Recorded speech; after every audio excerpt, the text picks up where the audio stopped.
জ্বালাই দিছে। আমার অফিসে 800 মানুষের স্টাফ, শুধু মানুষের পা ধরতে বাকি ছিল যে টেলিভিশনটারে জ্বালান।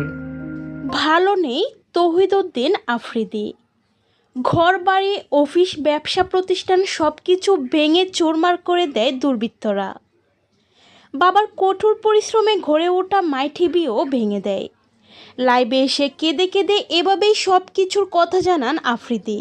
আসার পর বারবার আমি আপনাদেরকে ইশারা ইঙ্গিত দিয়ে বুঝাইছি যে দেখেন, একটা মানুষ যখন একটা স্ট্যাটাস দেয় সে ডিলিট করে কখন। তিনি বলেন, আমার বাবা সবসময় মানুষদের ভালো চাইতো।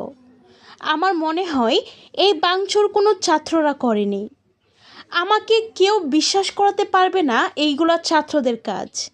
এইগুলো হচ্ছে